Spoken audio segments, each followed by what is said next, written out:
Hello les fortunés, bienvenue sur la chaîne Faire Fortune. Aujourd'hui, nous allons parler d'une sœur qui a fait fortune et qui est en train de distribuer 1 million par là, 10 000 francs CFA par là, 50 000 par là. En fait, elle cartonne.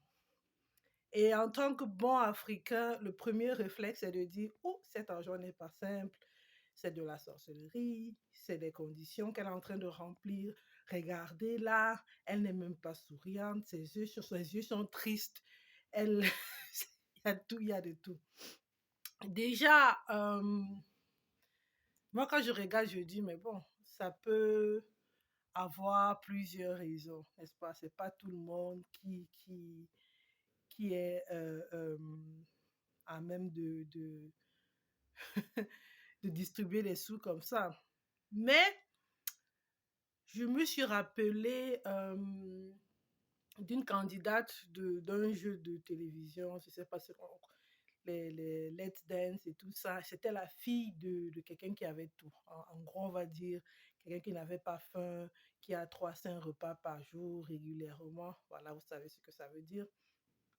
Et elle voulait à tout prix être connue. C'est qu'on n'a plus faim. Qu'est-ce qu'on veut? On veut le nom.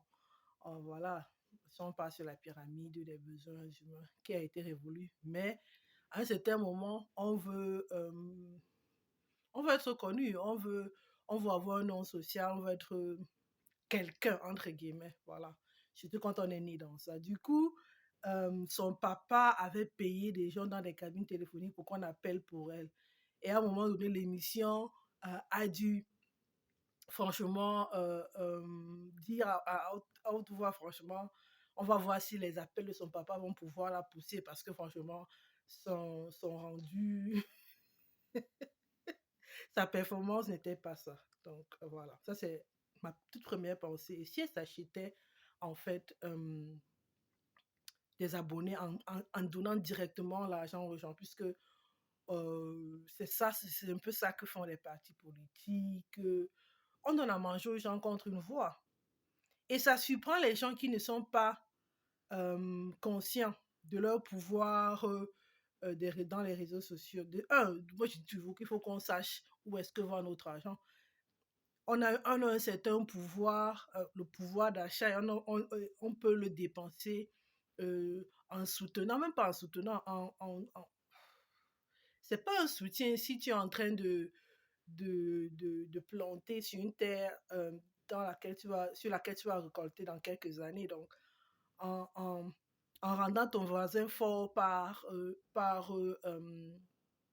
son pouvoir d'achat, ça va te revenir à un moment donné. Mais j'espère que vous comprenez un peu ce que je veux dire. Donc, nous ne sommes pas conscients de notre like, la force de notre like, notre temps qu'on dépense sur les réseaux sociaux ou sur comment on va dire, les abonnements et tout le reste. Un like is power, c'est de la force. Le temps que vous passez dans les clashs des influenceurs d'État, qui eux-mêmes disent plus tard, nous on s'est rencontrés, je sais pas où en Suisse, et il y avait 12-13% des gens les plus connus de la communauté, qui sont des influenceurs d'État qui sont payés par des temps pour battre campagne, élever ou ne pas élever autrui. Mais elle a décidé de ne pas passer par euh, euh, ces canaux-là. Imaginez un peu, just saying, si pour être influenceur à hauteur de, je sais pas, 100 000 abonnés au jour d'aujourd'hui, et qu'il faille, parce que ceux qui ont commencé à cela 10 ans, la terre était fertile, c'était assez démocratique, les algorithmes étaient de leur côté. Mais aujourd'hui, c'est plus ça. Il faut franchement buzzer. Voilà, il faut buzzer. Si on pense à Nathalie quoi, il faille qu'un homme publie tes photos et qu'un certain Martinez Zogo te donne une voix pour que franchement tu puisses tirer un capital de cette exposition qui à la base n'était pas à ton avantage. Cynthia a essayé de passer par là, ça n'a pas marché. Donc ça ne marche plus. D'accord?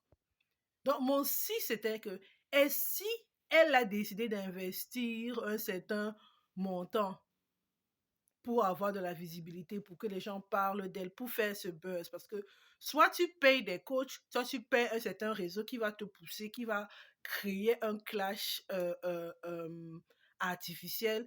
Après, hein, parce qu'à un moment donné, ils se retrouvent encore entre eux.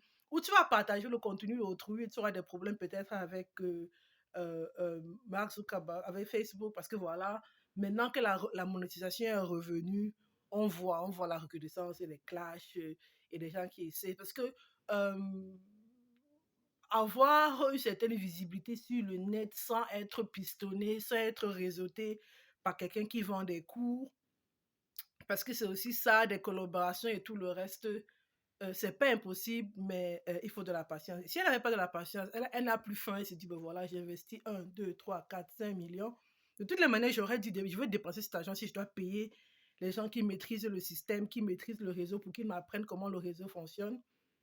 Et si j'investissais cet argent directement à ceux qui vont même m'élever, donc à ces abonnés, parce que voilà, l'argent gratuit, on a vu ça, il y a des moments donnés, on disait que Ethofis partageait de l'argent dans un carrefour. Les gens allaient là-bas pour ramasser de l'argent, mais c'est comme ça que sa renommée de faroteur a été faite. Voilà. Donc arrêtons de croire que la vie est facile. Et cette vidéo, en fait, c'est pour nous rappeler notre like, il y a un poids. Donc, likez-moi pour soutenir ce que je fais. Je n'ai pas de millions à partager, j'ai mon temps, mes idées à partager avec vous. Peut-être qu'elle a juste décidé d'investir cet argent sur les gens qui vont l'élever et qui sont en train de l'élever. Et peut-être nous devrons arrêter de croire que tout succès est mystique, est sorcier. Je vous assure, il y a des gens qui réussissent sans être compliqués. Il y a d'autres qui le font, mais si on retire ce succès normal, possible pour un lambda, on fait gagner l'autre côté. C'est-à-dire, si réussir tout court, voilà. Si réussir tout court n'est plus possible, voilà, on arrête le délire. Mais réussir tout court est possible. Donc, faire fortune tout court, c'est possible, sans être pistonné, sans être, voilà, compliqué ou je sais pas quoi. Mais c'est possible. Ça, c'est ce que je partage avec vous aujourd'hui. Et si liker sa page, j'ai dit je partage à mes abonnés, elle s'est acheté des abonnés et c'est un capital sur lequel elle peut, elle va faire utiliser ce capital, voilà, parce que Facebook, ça paye, TikTok, ça paye, Instagram, ça paye, tout paye, tout paye. Et à un moment donné, il faut que le noir sache où va son argent, où va son temps, où va son like, où va son abonnement. Donc, soutenez les bonnes personnes. Soutenez-moi. Ciao.